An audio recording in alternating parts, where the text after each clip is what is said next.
desenvolvimento. Agora, acho que o Brasil está a caminhar para essa profissionalização. Porquê? Porque o Brasil, como toda a gente sabe, é um viveiro de jogadores, um viveiro de talento, mas ter talento só não chega. Para ter sucesso, não é nenhuma crítica, é porque é a realidade. Pouco se treina no Brasil, né? Nós fomos à Série A, só se recupera, viagens, porque estamos a falar de uma viagem. Enquanto Portugal a viagem mais longa são de 7 horas de carro, no Brasil é normal serem 7 horas de avião. É possível ir buscar um jogador ao Brasil e vir com 12, 13, 14, 15, 16 de massa gorda. É impossível. Hoje um jogador é muito mais do que isso. Hoje o jogador tem que ser um excelente profissional, tem que se cuidar, porque o futebol hoje é europeu e mundial, também já brasileiro também é assim, é andamento. É o quilómetro 10 a 12 quilómetros por jogo.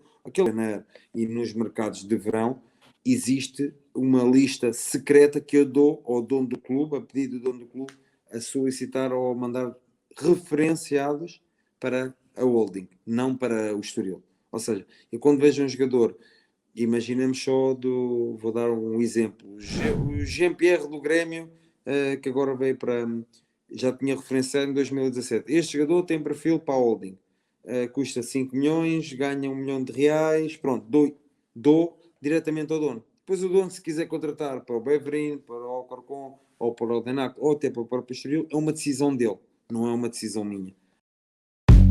Futuri apresenta The Pitch Invaders. Olá, futeboleiras! Futuri Podcasts apresenta The Pitch Invaders, episódio 244. A gente já tem uma história aqui, sempre falando de maneira profunda e séria sobre o jogo. Meu nome vocês já sabem, Eduardo Dias.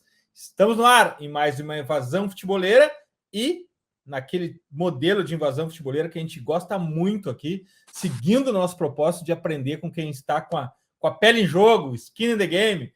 Nosso convidado desse episódio é Pedro Alves, diretor desportivo do Estoril Praia Futebol SAD de Portugal. Ali, Pedro, seja bem-vindo, meu amigo. Bem, Eduardo, muito boa tarde. Antes de mais nada, muito obrigado por este convite em falar de futebol, a diferença entre o futebol sul-americano e o futebol europeu.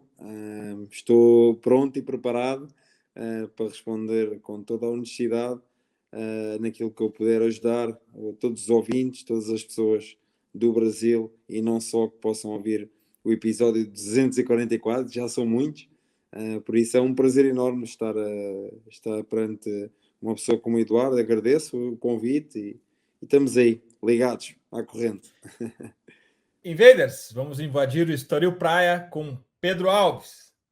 Pedro, uma coisa que a gente pode começar essa conversa aqui, e a gente sempre começa pelo contexto, mas tem um ponto aqui logo na apresentação que chama atenção, que é o cargo de diretor desportivo.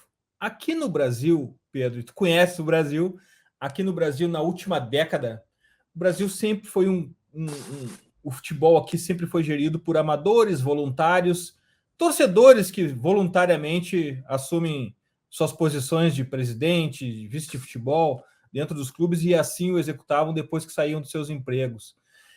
Com o crescimento do orçamento dos clubes, essas funções ficaram mais complexas e entrou o executivo de futebol aqui, Pedro. E o executivo de futebol, para lutar contra esse amadorismo e para fazer com que a sua profissão prosperasse, ele foi assumindo cada vez mais e mais funções dentro do cargo. Então, ele não é mais um diretor desportivo apenas, ele é o do scouting, ele é o da logística, ele faz absolutamente tudo. Os executivos de futebol precisam de ajuda aqui no Brasil. Como é que é em Portugal? Como é que é? Eu imagino que isso varia de clube para clube. É uma visão que a gente tem aqui, Pedro. Como é que é no Estoril e qual é a tua experiência sobre as funções e responsabilidades do diretor desportivo, Pedro? Eduardo, acho que é uma boa questão. Questão de diferencial entre futebol brasileiro, ou sul-americano e europeu. Ou seja, em Portugal há dois modelos, ok? Há um modelo presidencialista, que é um modelo que teoricamente está a acabar, ok? Porque a evolução, o ritmo empresarial, porque hoje o futebol é uma empresa, né? Ou seja, hoje as sociedades anónimas com investidores querem uma rentabilidade financeira enorme. Logo, automaticamente o regime presidencialista vai acabando, porque antes era o presidente e o treinador que tinham a chave de casa e arrumavam tudo o que era o processo do clube, ok? Hoje já não. Hoje o diretor desportivo ou o executivo do futebol, como vocês chamam no Brasil, é um pouco diferente. Porquê?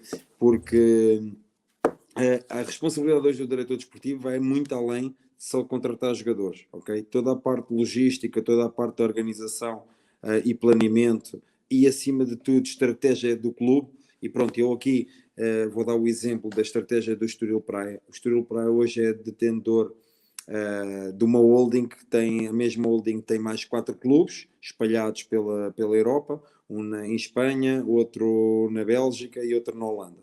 Logo, existe um diretor executivo da holding, que por sua vez é espanhol, mas que reside no Catar, e então cada clube tem o seu respectivo responsável pela organização e o planeamento e a estratégia do clube. Neste caso, eu aqui no Estoril sou o responsável máximo por 2 equipas, porque nós temos a equipa principal a disputar a Primeira Liga em Portugal e temos a Liga, os Sub-23 que disputam a Liga Revelação.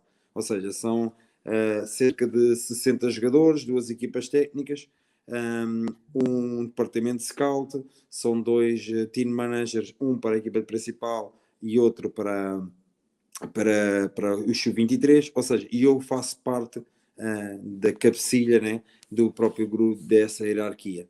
Logicamente que eu tenho que reportar a um CEO do clube, que temos, que é o Guilherme Moura, em que o CEO reporta ao dono do clube em termos orçamentais. Ou seja, aquilo que eu giro é, tenho um orçamento a rondar os 6 milhões de euros, mais coisa, menos coisa, e a partir daí eu sou o responsável de gerir esse dinheiro para tudo. Ou seja, mas isso não é só a criação de 2 plantéis, como vocês utilizam no Brasil, 2 elencos. Existe também a parte do scout, existe a parte logística de hotéis, deslocamentos, tudo isso faz parte do orçamento, ok? Então um diretor desportivo hoje tem um planeamento anual de quê? Qual é o objetivo principal do clube? O objetivo principal do clube é ficar na primeira divisão em Portugal e rentabilizar financeiramente com as receitas extraordinárias. O que é as receitas extraordinárias? As receitas extraordinárias são os main sponsors que se possam ouvir da região, ou seja, os patrocinadores, e 95% do que é a liquidez de matar a folha em termos orçamental são as vendas. Então hoje o Estoril Praia está a caminhar para se tornar um clube autossustentado. Ok? Então, para criarmos um clube autossustentado, e se 95% do bolo das receitas extraordinárias vamos nas vendas, tem que haver um grande recrutamento em termos do scout, ou seja, depois a contratação, depois o desenvolvimento e, por fim, a venda, que é o que nos dá e o que nos paga a folha salarial. Pronto, basicamente um executivo em barra diretor desportivo em Portugal, da diferença para o Brasil, somos todos profissionais, somos todos habilitados para a profissão, e o amadorismo tem tendência a acabar no futebol profissional, especialmente em Portugal.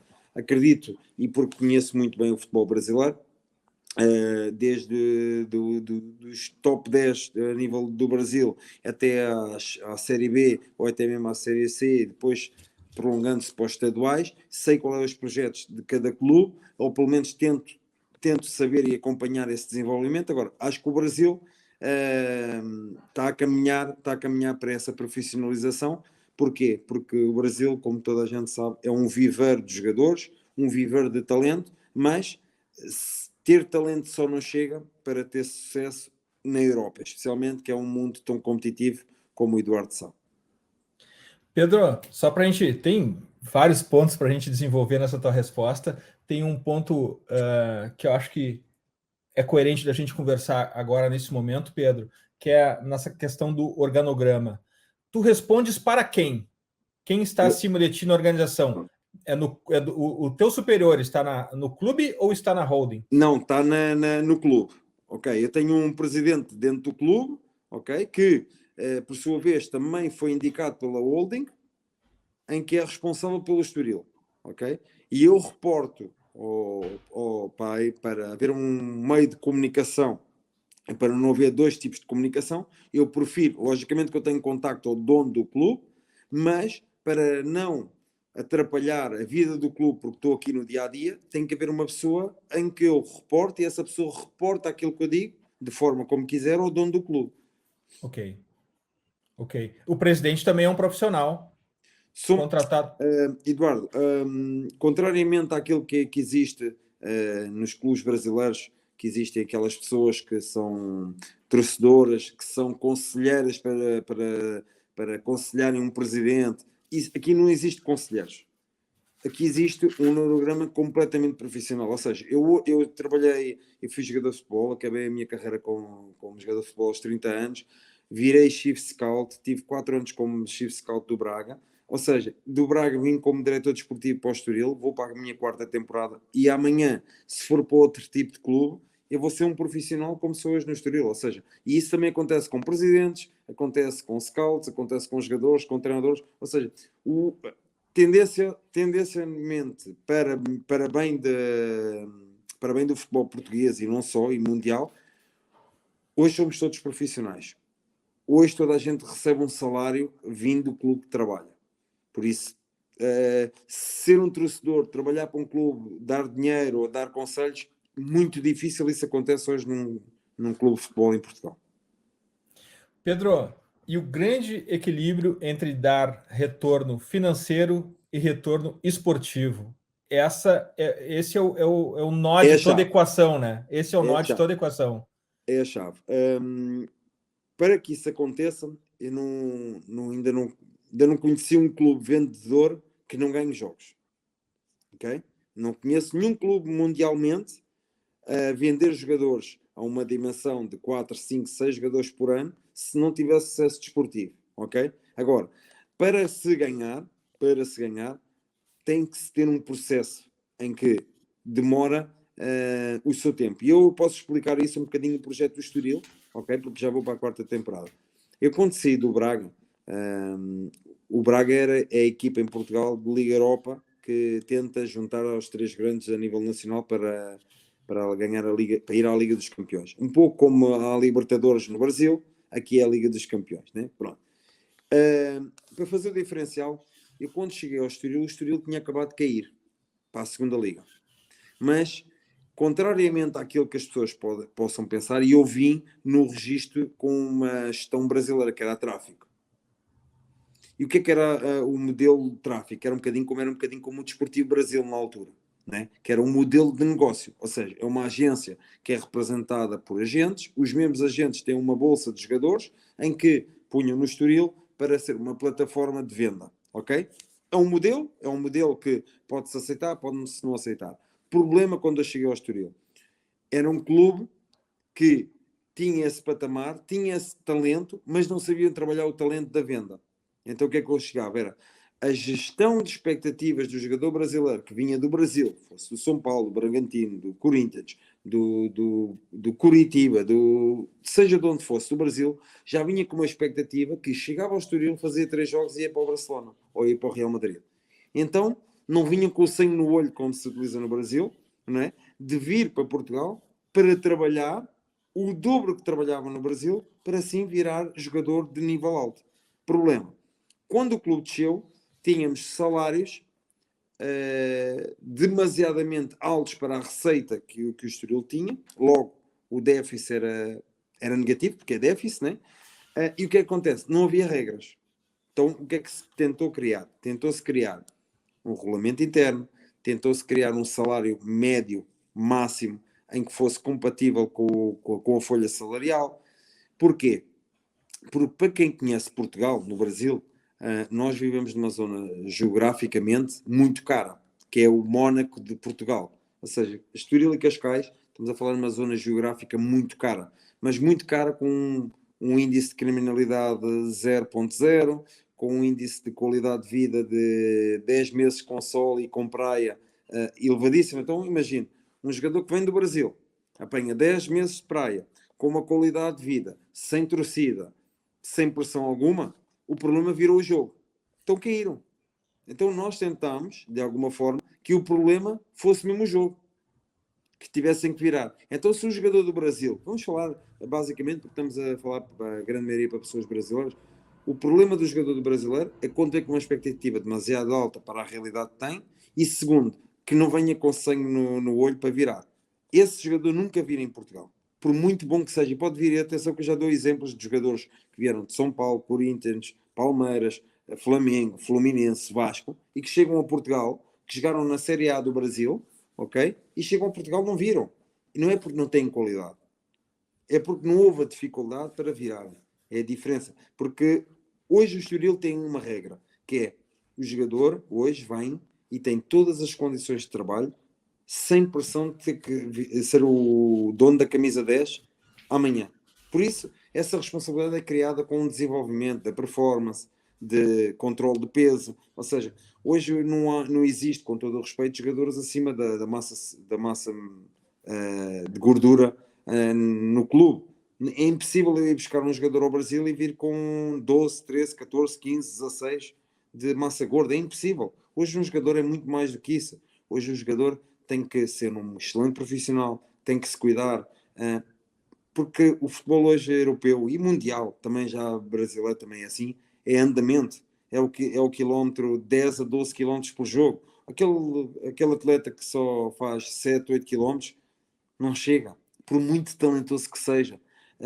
Há um exemplo que eu dou, os Alexandres da vida que estavam no Internacional, os Serra Fiores, que vieram da Argentina para o Brasil. Tipo, esse jogador em Portugal não vira, não tem hipótese nenhuma, porque tem muita qualidade, tem um pé esquerdo fabuloso, vê tudo que os outros não veem, mas a intensidade é demasiado baixa para aquilo que é a realidade europeia. Não é só portuguesa, é europeia. Por isso, aquilo que eu digo é preciso ter um bocado de cuidado, e é nisto que eu vou tentar explicar aqui o mais honesto, que é uma realidade europeia para uma realidade sul-americana. E estou a falar sul-americana porque Sul-América tem uma riqueza tanto de talento que não existe na Europa, mas tem que ser bem captado. E é aí que é o nosso foco. E essa transformação desse jogador, a gente, de alguma maneira, aqui dentro do futebol, a gente fala, né, que o jogador que é commodity, aquele jogador que serve para todo mundo, que é o exemplo que tu falasse agora, mas transformar esse num jogador que seja atração para os grandes clubes. Esse é o trabalho do Estoril, é pegar esse jogador com características possíveis de evolução, desenvolvê-lo e vender. Esse é o business do Estoril, Pedro. Nós temos os benefícios e temos muitos benefícios de onde vivemos, porque vivemos próximo de Lisboa. Então, como Lisboa é uma área muito turística e é um clima muito agradável para os grandes clubes virem a Portugal observar, então qualquer clube que venha ver o Benfica e Sporting, que são da região de Lisboa, vem ver o Estoril, a convidado de nós. Eu, como fui scout, temos uma forma de receber os scouts, que é os scouts hoje que compram os jogadores. É os scouts que escrevem sobre os jogadores. Então criámos uma plataforma de ir ao encontro dos clubes compradores, como Inglaterra, Espanha, França e Alemanha, e convidar eles a verem ver os nossos jogadores e eles mesmos detectarem esse mesmo valor para que nós conseguimos potenciar essas próprias vendas. E é daí que nós temos feito as nossas vendas, que já vão desde a minha era, já vão em 16 vendas. Quanto representa em milhões de euros essas vendas? Tem um valor? Pode abrir 15 milhões de euros. 15 milhões de euros. Não esquecendo que as últimas 3 épocas foram de segunda liga. Este é o primeiro ano de primeira liga. Ou seja, enquanto se consegue vender um jogador em Portugal que seja muito bom entre 1 milhão a 2 milhões e meio na segunda liga, estamos a falar cerca de 10 milhões de reais na segunda liga, nós conseguimos vender um jogador por 30 mil reais na primeira divisão, que é máximo 5 milhões de euros. Ou seja, existe uma diferença muito grande. Pedro, só nisso a gente já tem uma grande diferença, porque entre o que o Estoril faz e que a média dos clubes brasileiros fazem, porque aqui a venda ela é uma ação, não é uma ação, muito pelo contrário, ela é totalmente passiva. É o agente ou o clube comprador que vem com uma proposta. O Estoril tem uma abordagem ativa no mercado, ele vende seu jogador, ele sabe para quem vendeu seu jogador, Pedro? Não, claramente. Ou seja, eu hoje, enquanto falo, quer contratar um jogador no Brasil, uso como estratégia o seguinte: olha, eu fui buscar um jogador ao Atlético Paranaense, que é o Marcos António, que teve durante um ano no Estoril Praia, foi ao Sul-Americano e foi vendido para o Shakhtar. Ok? Existe um modelo de eu convencer um jogador do Brasil, ter um exemplo de um jogador que eu fui buscar ao Brasil, que teve o seu desenvolvimento durante o ano e que foi vendido ao Atlético. Mas também tem exemplos de captar jogadores da base, sub-19, sub-20 em Portugal, terem um ano, 2 anos de desenvolvimento entre a parte física, a parte técnica, a parte psicológica, e depois vender para grandes clubes europeus, como Wolverhampton na Inglaterra, como Sporting, como Benfica. Ou seja, todos estes clubes compradores hoje usam o Estoril como uma grande montra. Então, como o Estoril é uma grande montra de viver de talentos, porquê? Porque a mim não me adianta ter jogadores de 30 anos, nem me adianta ter jogadores de 35, se o meu segundo objetivo e principal objetivo é vender jogadores. Então, traçamos um objetivo de perfil de jogador, no máximo até 24 anos. E ter um corpo técnico, esfiado por um treinador competente, que aposte em jovens, que trabalhe sobre esses jovens, sobre esse talento, para desenvolver para o produto final que é a venda. Mas no meio disto tudo, o Eduardo pergunta-me: ok, mas existe resultado esportivo? Logicamente já não entra nenhum jogador no Estoril que nós não reconhecemos talento para ganhar jogos. Impossível. Impossível. Não é só a criação para vender. Isto não é um clube. Existe um processo. Porque nós temos jogadores experientes dentro do plantel para ajudar esse tipo de jovem a crescer, a ganhar, para se vender. Ou seja, todo este equilíbrio só se faz com uma grande estrutura. E eu sou um felizardo, eu já disse isto. Sou um felizardo porque eu tenho pessoas muito competentes a trabalhar comigo. Tenho essa sorte de ter pessoas competentes, apaixonadas por aquilo que fazem, em que, na soma, a trabalhar a equipa, porque quem vende, a última pessoa a aparecer sou eu, porque sou eu que troco as negociações com os clubes e com agentes e com os mesmos jogadores. Mas, antes de eu chegar, houve um trabalho de equipa realizado, em que há um trabalho do departamento de marketing e de publicidade para lançar os jogadores para os meios de comunicação, redes sociais. Existe um departamento de scout que tem que ter uma relação interpessoal muito grande com todos os chief scouts que nós recebemos, ou seja, desde que ele chega ao aeroporto, o acompanhamento almoço ou jantar, a entrada VIP, o parque de estacionamento para não perder tempo na entrada, o melhor lugar que existe no estádio, ao intervalo ter comida e bebida e o Wi-Fi para ter uma internet em condições para trabalhar. Tudo isto na soma vende. Ou seja, existe uma criação de venda. E desde o Manchester City, ao Wolverhampton, ao Benfica, ao Sporting, ao Porto, são os clubes compradores, todos querem ver porque são bem recebidos. A forma Fantástico. de receber para depois, também na consequência, haver vendas. É nisto que nós temos feito. Conheces bem o Brasil e sabe que aqui, inclusive, se dificulta a entrada no estádio em treinos de scoutings europeus, nacional, porque não querem mostrar o produto e não sabem por que o resultado econômico do final é vermelho. Eu, por acaso, tenho uma particularidade, que eu conheço alguns diretores desportivos muito competentes, como Alexandre Matos, o próprio William Tomás, que estava no Atlético Paranaense, que são pessoas que já tiveram na Europa informações e já tiraram alguma coisa da Europa. Não estou a dizer que no Brasil, atenção, que eu não quero aqui diferenciar entre o Portugal é que são os bons, os melhores do mundo, e o Brasil são uma cambada de incompetentes. Nada disso, pelo contrário, acho que o Brasil tem muita capacidade para melhorar, é um país muito grande e um país cheio de talentos em todas as áreas, desde do executivo ao treinador, aos jogadores, a departamento de performance, a massagistas, tudo são muito competentes porque eu conheço alguns, ok? Mas aqueles que têm por curiosidade em vir conhecer um pouco da dinâmica do que é o futebol europeu, acho que levando isso para o Brasil pode ser uma mais-valia, especialmente para quem vem da base. Acho que a base tem uma riqueza tão grande, mas ao mesmo tempo tem uma grande dificuldade, e é isso, Eduardo, que eu também queria passar para quem nos vai ouvir, que é a diferença salarial que existe hoje no Brasil para Portugal e para outros países, é que hoje um moleque de 17, 18, 19 anos já ganha o que nenhum jogador em Portugal de seleção nacional ganha. Ou seja, Incrível.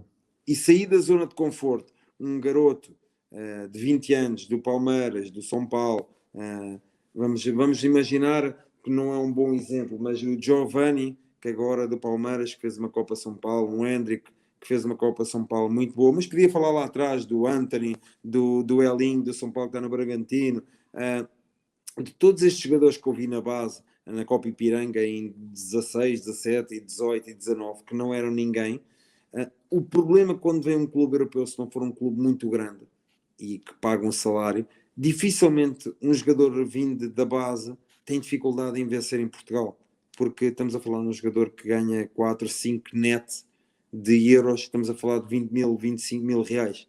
É muito dinheiro para um jogador que, desculpa gíria, como vocês utilizam no Brasil, que ainda não deu o chute e já ganha para sustentar a família.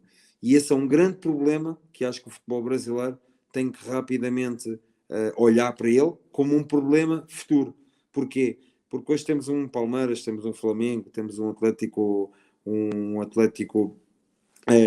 Paranaense, o próprio hoje campeão do Brasil, não é? Que é um clube que investiu muito, mas se formos a ver a média de idades, estamos a falar entre 28 a 32, 34 anos. Jogador completamente maturado, jogador que já esteve na Europa, jogador com muita qualidade, mas que vai para o Brasil e não sente a diferença do salário que ganha na Europa. Problema, quem vem na base não tem espaço em cima. Impossível ter espaço em cima. Então, depois, como ganham 25, 30, 35, 40 mil euros por mês, impossível qualquer clube em Portugal, a não ser os 3 grandes, que suportem esse ordenado.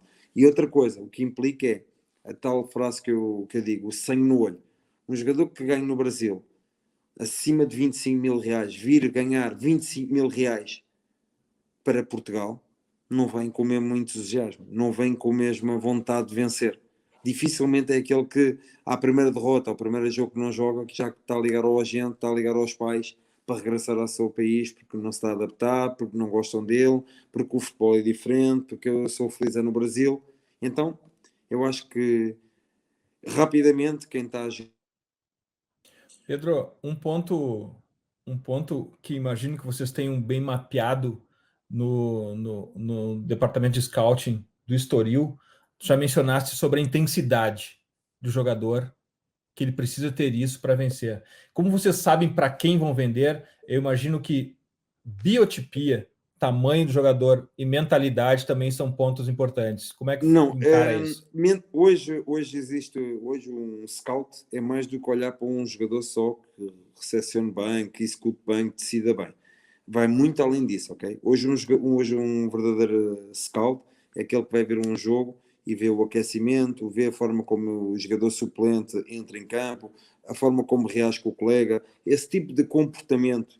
O scout hoje já não só vai ver, porque hoje um scout, quando viaja 10 horas como eu viajei, ou 14 horas para Rio Verde, lá atrás do sol posto, para ver um jogador, eu já vou completamente com o jogador mapeado, porque temos as plataformas da iScouting, de Stat, de base de dados. Ou seja, hoje a informação é tanta que quando se chega para a contratação do jogador já se sabe tudo. Já sabe o ambiente familiar que tem, as redes sociais, o cuidado. Hoje, se eu quero ver um jogador se é bom atleta, mau atleta, se é um profissional ou não, basta ir à rede social e ver se ele em corpo, porque hoje o jogador da bola é muito boleirão, né? Tira fotos em tronco nu e vê-se logo se o jogador está acima do peso ou não. E há jogadores que já deixaram de ser contratados pelas redes sociais.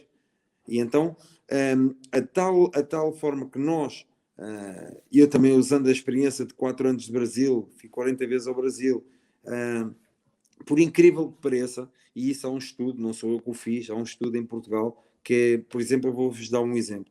Há um clube em Anápolis, que é o Grêmio Anápolis, ok? Grêmio Anápolis é o dono, é um português, que também é agente, que é o Sr. António Teixeira, e é o clube que mais jogadores revelou em Portugal. E se vocês forem ver, não vieram do Botafogo, não veio do Fluminense, não veio do Flamengo, não veio de times grandes. Não veio de times grandes. Foi jogadores que foram para lá com o salário mínimo nacional brasileiro, que têm o salário e ele leva os scouts europeus a ver os jogos do Grêmio Nápoles, no estadual de Nápoles, que é contra o Goiás, contra o Atlético Goianiense, Napolina, isso tudo.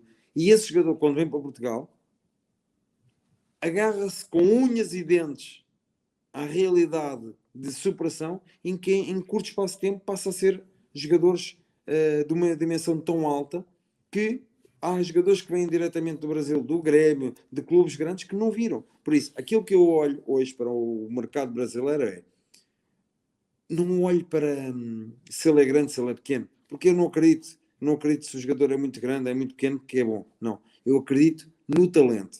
E o talento, podíamos estar aqui a falar em mil e coisas do que é a palavra talento, mas para mim o talento é a decisão, a tomada de decisão da posição que tem. Por isso, nós, numa primeira perspectiva, vamos ver a boa recepção, o bom passe, a boa leitura de jogo, o bom posicionamento, a boa forma de finalizar, o bom desarme.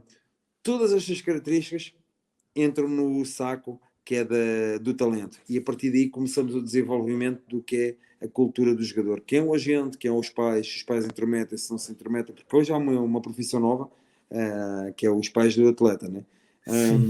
Que eu recuso-me a falar cada vez mais com... Porque eu também sou pai, ok? E os meus filhos são sempre os melhores do mundo, são todos Cristianos Ronaldos e Messi e Neymars, mas não são. Não são. São meus filhos, para mim são os mais bonitos, mas no fundo se calhar não são os mais bonitos do mundo, mas são. Então a gente não somos parciais e não somos coerentes com aquilo que dizemos. Então eu prefiro falar com o atleta e com o seu respectivo agente, embora defender os interesses, mas com o pai do atleta é difícil falar, de uma forma a explicar que o filho não está a levar um bom caminho para ser jogador de futebol. E tudo isso é assuntos que fazem parte de uma decisão, boa ou má, que nós possamos tomar. 90 segundos para um water break aqui e a gente já volta. Ok. Fala, futeboleiros, tudo bem? Eu espero que vocês estejam gostando do episódio de hoje. Mas antes de seguirmos com esse bate-papo, eu quero fazer um convite para vocês.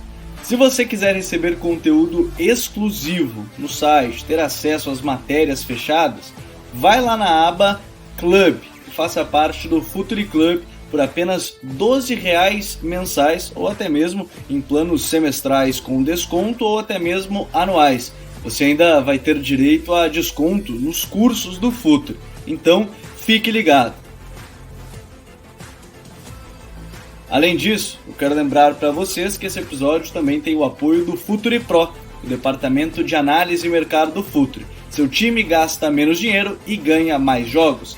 Para mais informações, mande um e-mail para comercial@futuri.com.br. Pedro, uma tendência mundial é a organização multiclubes, onde um dono tem vários clubes, o mais conhecido é a Red Bull, mas existem vários outros não tão conhecidos.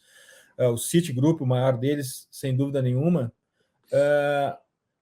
O Estoril estando numa holding que possui outros clubes, a troca de experiências, de erros, de equívocos, de acertos, de alguma maneira os profissionais aprendem com os outros de outras culturas? Como é que funciona isso, Pedro? Nós aqui, eu como diretor desportivo, tenho a obrigatoriedade de conhecer os outros clubes da holding. Logo, a minha segunda-feira e terça-feira de cada semana passa, tenho que ver os jogos do Alcorcón, tenho que ver os jogos do Beveren e tenho que ver os jogos do Den Haag da Holanda.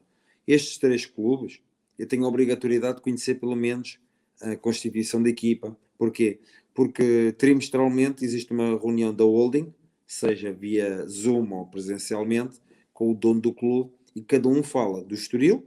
Neste caso, eu como estou no dia-a-dia, posso falar da relação que tenho com o treinador, a relação que tenho com os jogadores, a relação que tenho com os scouts, o que é que estamos a planear futuramente, qual é os jogadores que estão bem, qual é os jogadores que estão mal, qual é os jogadores que estão com perspectiva de venda. Tudo isto é falado para a holding, para todos, ou seja, eu ouço do que é que os meus colegas dos outros clubes falam e depois cada um dá a sua opinião sobre cada clube dos jogos que viram. Ou seja, eu esta semana vi o Alcorcón com o Alavés. Ok, o que é que o Alcorcón teve de bem, o que é que teve de mal, o que é que eu acho que falhou, o que é que eu acho que não falhou. Ou seja, tudo isto centralizado numa informação para o dono do clube que está.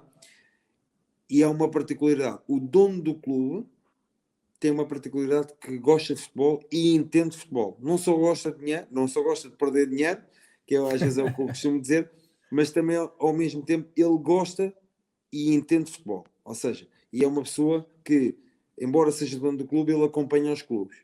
E gosta de falar e gosta de questionar. Não é questionar como uma crítica de chamar a atenção, uma crítica construtiva. Se ele fosse o diretor desportivo do momento, fazia assim, dá a sua opinião. E depois há uma decisão em conjunto. Agora, nós fazemos, na minha opinião, temos um formato muito bom, que é, eu, por sua vez, como estou aqui 24 horas, são 24 horas, tenho um melhor conhecimento que o Eduardo está em Porto Alegre. Normal, né? Eu só falar agora do Grêmio, que ontem empatou com o Juventude, se calhar você vai entender melhor porque é que empataram, qual é que foram os jogadores que estavam disponíveis, se foram com os jogadores da base, se não foram com os jogadores da base, do que eu estou a 300 mil quilómetros do Brasil. Ou seja, automaticamente nós também temos isso em conta. Ou seja, eu falo a 99% daquilo que eu vejo do Estoril e 1% do que eu vejo do Alcorcón. Mas existe uma opinião. Também existe a opinião do diretor desportivo do Alcorcón sobre o Estoril. O que é que achou, o que é que não achou. Pronto. Isso é bom em termos de crítica construtiva e até para que nós possamos crescer dentro da holding, porque nos mercados de janeiro e nos mercados de verão existe uma lista secreta que eu dou ao dono do clube, a pedido do dono do clube, a solicitar ou a mandar referenciados para a holding, não para o Estoril. Ou seja, eu quando vejo um jogador, imaginemos só vou dar um exemplo, o Jean-Pierre do Grêmio, que agora veio já tinha referenciado em 2017. Este jogador tem perfil para a holding, custa 5 milhões, ganha 1 milhão de reais, pronto, dou diretamente ao dono. Depois o dono, se quiser contratar para o Beverin, para o Alcorcón, ou para o Denac, ou até para o próprio Estoril, é uma decisão dele, não é uma decisão minha. Mas existe muita sintonia, uma centralização de conversas privadas, como é lógico, e sigilosas, para bem da holding. E os modelos esportivos dos outros clubes dessa hold são parecidos com o Estoril? São independentes. Cada um por exemplo, o Estoril, eu sou da responsabilidade máxima, o processo é todo meu. Corra bem ou corra mal, eu tenho que levantar o dedinho, olha, correu bem, atenção, correu bem por isto, correu mal por isto.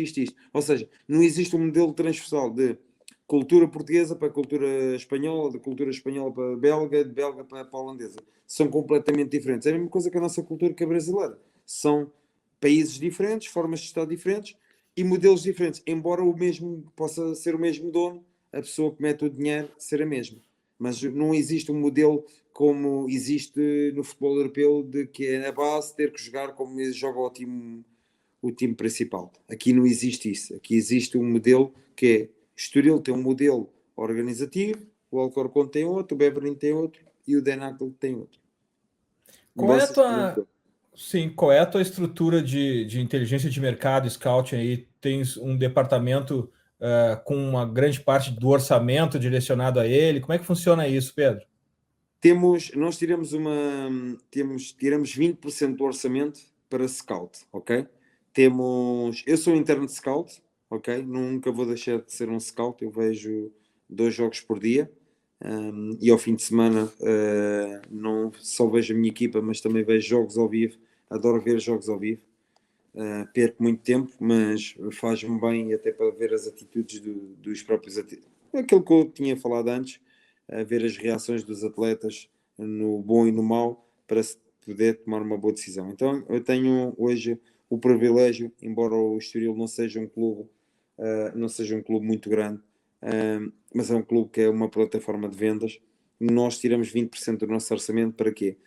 Ordenados, iScouting, Stat e base de dados, e depois temos os campeonatos prioritários, como a Série B e o Sub-20 brasileiros, o Uruguai, a segunda liga e a primeira liga argentina, a Colômbia, a primeira liga, mas onde nós olhamos muito é para os Sub-20 do Brasil, muito. E então, uma vez a 2 vezes por mês, um dos nossos scouts viaja para o Brasil e já vai ver jogadores que estão referenciados por nós, como por exemplo agora a Copa São Paulo, acompanhámos durante a segunda e a fase final toda, durante 15 dias, temos completamente mapeado os jogadores, não só os destaques, porque os jogadores, como eu já referenciei anteriormente, o André do Vasco, ou o Hendrick, ou o Giovanni, são jogadores com um grande destaque. Esse tipo de jogadores já não serve para nós, estão referenciados para não dizer que nós somos cegos, como é lógico, mas já não nos dá para a nossa carteira, então a gente vê jogadores do Osasco, como trouxemos um agora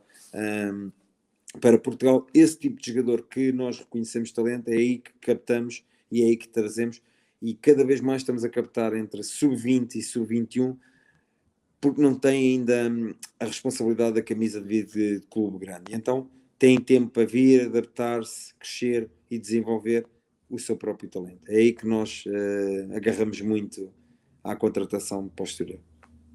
E esse perfil também é o perfil daqueles jogadores indicados para holding? Ou já muda o orçamento, já muda o valor? Existe, logicamente que o diferencial da nossa holding, a gente não tem um clube em Inglaterra que paga 10 milhões ou 15 milhões. Logo somos um clube para contratar a custo baixo para vender a um custo médio alto, ok? Então temos que ir um pouco ao talento que sobra. Ou seja, nós reconhecemos talento ao Giovanni. Conseguimos comprar o Giovanni? Não. Conseguimos contratar o Hendrick? Não. Conseguimos contratar, daria o Leonardo do Grêmio lateral esquerdo? Talvez. Porque não vai ser aproveitado, porque temos as referências que não vai ser aproveitado.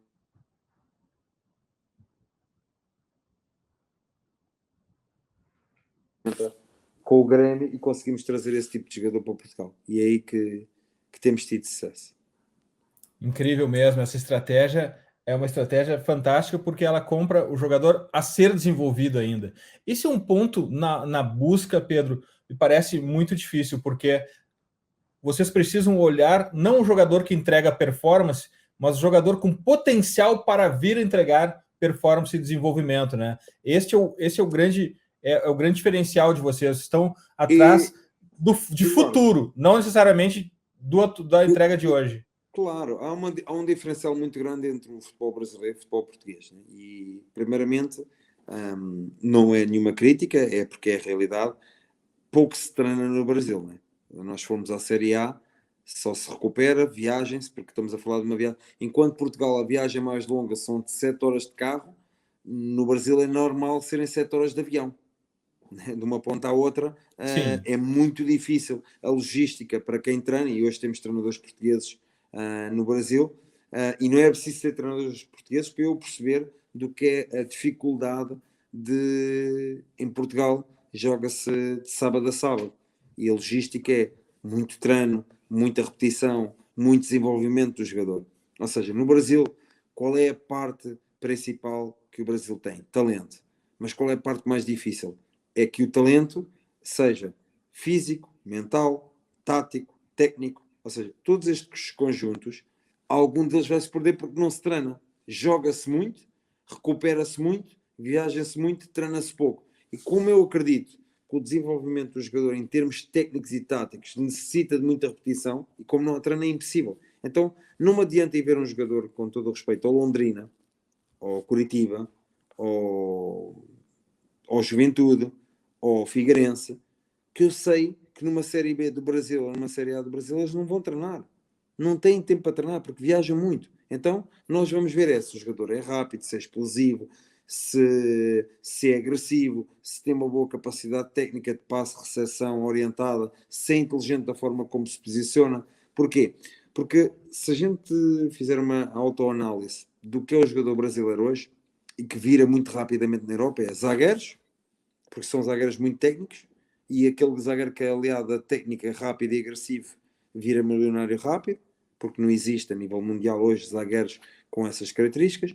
Os laterais já tiveram muito mais sucesso do que hoje têm, o Daniel Alves, o Roberto Carlos. Pronto, estou a falar de jogadores, dar exemplos positivos para ir buscar aquilo que nós procuramos.